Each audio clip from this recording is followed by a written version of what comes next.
40,000 चाहिए दवा के लिए, वरना फसल खत्म हो जाएगी। आप एडवांस में से काट लीजिएगा। क्या कीड़ा लग गया? देखो सूरज, कॉन्ट्रैक्ट के हिसाब से मुझे ए ग्रेड फसल चाहिए। अगर तुम्हारी फसल खराब हुई तो मैं 1 रुपया भी नहीं दूंगा।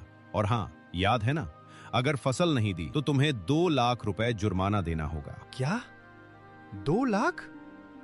साहब, आपने तो कहा था कि आप मेरी मदद कर रहे हैं। बिजनेस में कोई किसी का साथ नहीं देता सूरज। दवा के पैसे खुद इंतजाम करो।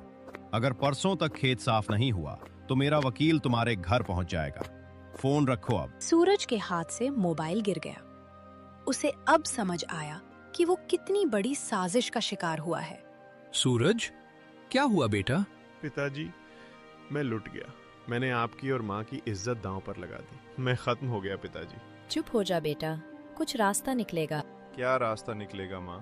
कल सुबह तक खेत खत्म हो जाएगा और परसों हम बेघर हो जाएंगे। दयासागर जीत गया माँ, वो जीत गया। उस रात सूरज के घर में चूल्हा नहीं जला। तभी अचानक बाहर जोर की बारिश शुरू हो गई। वाह भगवान, तूने भी क्या समय चुना है। जो बची कुची कसर थी वो ये बारिश पूरी कर देगी। अब तो मिट्टी भी बह जाएगी। सूरज बारिश में भीगता हुआ अपने खेत की तरफ भागा। वो पागलों की तरह मिट्टी को बचाने की कोशिश कर रहा था। तभी उसे अंधेरे में एक परछाई दिखी। बेटा, तू मिट्टी को बचा रहा है या अपनी हार को? बाबा, अब कुछ नहीं बचा। देखिए, सब बह रहा है। ये बारिश श्राप नहीं, वरदान है सूरज। ध्यान से देख, ये कीड़े पानी बर्दाश्त नहीं कर सकते। अगर तू अभी इस बहते पानी का रुख मोड़ दे और इन पौधों की जड़ों में वो राख डाल दे जो मैंने तुझे बताई थी, तो शायद चमत्कार हो जाए। राख? कौन सी राख बाबा? नीम के पत्तों और गोबर की राख। जा, अपने घर का चूल्हा खंगाल। जितनी राख है ले आ। ये महंगी दवाइयों से ज़्यादा असर करेगी, लेकिन तुझे पूरी रात जागना होगा। हर एक पौधे को हाथ से साफ करना होगा। मैं करूँगा बाबा।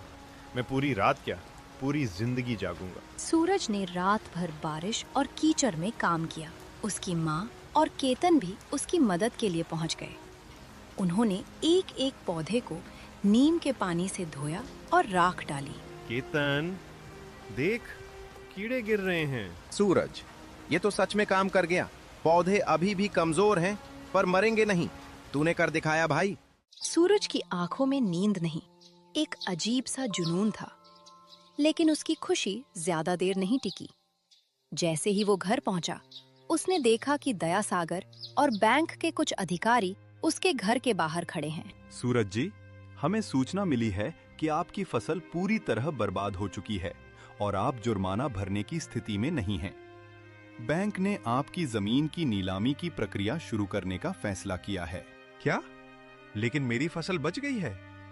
देखिए, मैं अभी दवा डालकर आया हूँ। ये देखो सूरज, विक्रम ने रिपोर्ट भेजी है कि फसल डिस्कॉर्ड हो चुकी है और बैंक को अपनी गारंटी चाहिए। तुम्हारे पास आज शाम तक का वक्त है।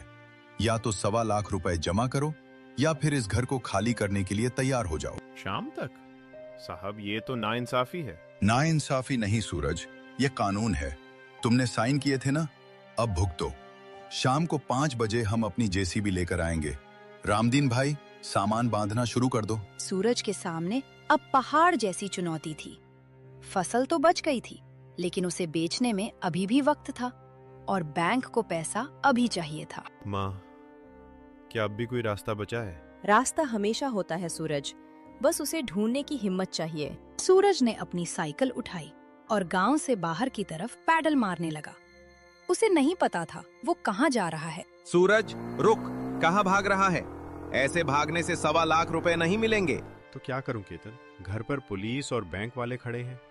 मेरी माँ के पास अब बेचने के लिए एक तिनका भी नहीं बचा। मैं उस विक्रम का गला दबा दूंगा। उसने मुझे धोखा दिया। गला दबाने से जेल मिलेगी, जमीन नहीं। मेरी बात सुन, वो विक्रम अकेला नहीं है। वो आरोग्य हर्बल्स नाम की एक बड़ी कंपनी का सप्लायर है।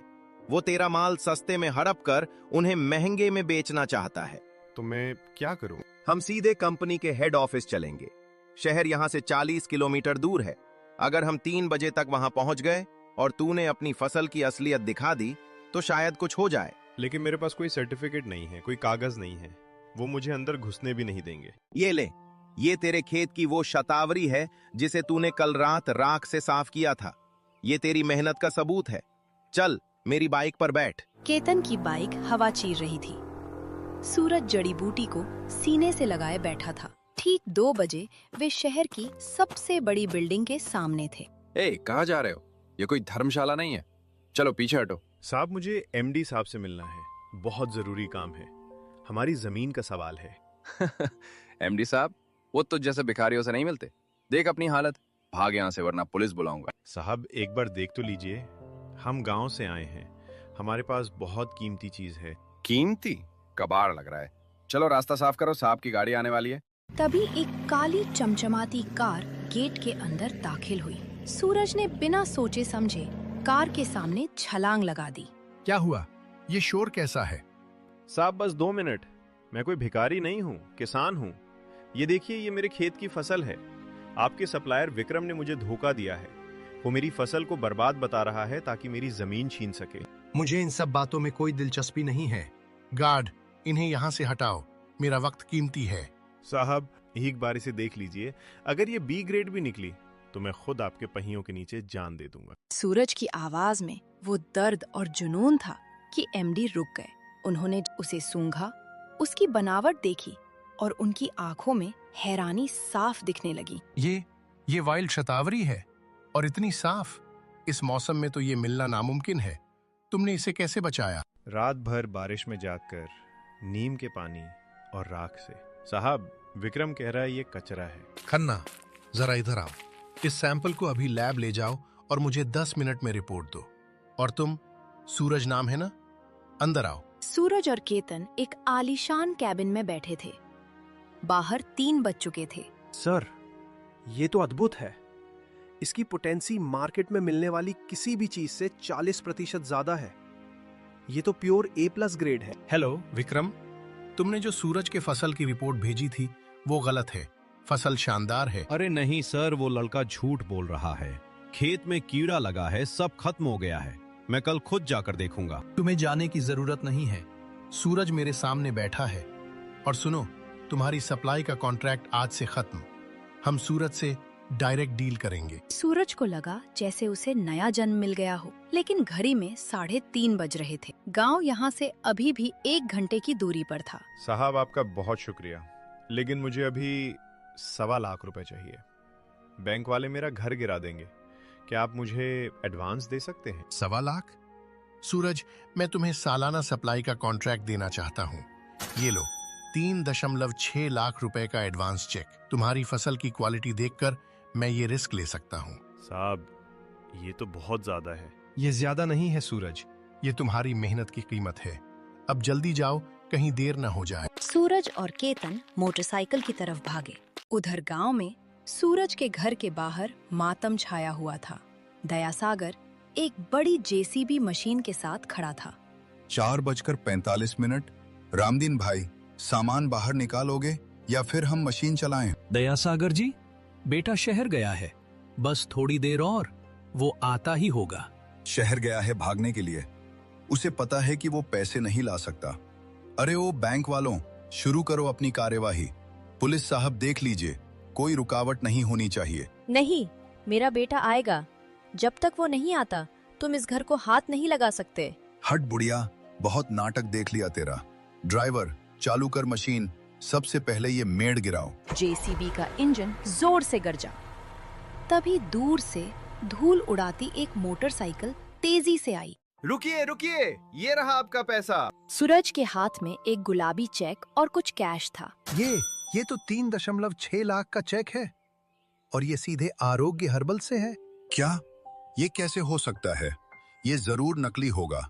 ये लड़का कहीं से चोरी करके लाया है। दयासागर जी, ये चेक असली है और इस पर बैंक की स्टैम्प भी है। सूरज, तुम्हारा कर्ज 1.25 लाख था। हम ये चेक ले रहे हैं। बाकी के पैसे तुम्हारे अकाउंट में कल जमा हो जाएंगे। पुलिस साहब, नीलामी रद्द की जाती है। क्यों दयासागर जी, अब समझ आया? आपने कहा था कागजों का दिल नहीं होता, पर नाम बदले जाते हैं। अब इस जमीन पर ना आपका नाम है ना बैंक का, सिर्फ मेरा और मेरे पिता का। बेटा, आज तूने सिर्फ जमीन नहीं, मेरा स्वाभिमान बचाया। मुझे लगा था सब खत्म हो गया है, पर तूने रास्ता निकाला। पिताजी जो डरते नहीं वही आगे बढ़ते हैं। माँ, देखिए आपकी बाली, उसी सुनार से छुड़ा लाया हूँ। ये बाली नहीं है बेटा, ये तेरे संघर्ष की जीत का गहना है।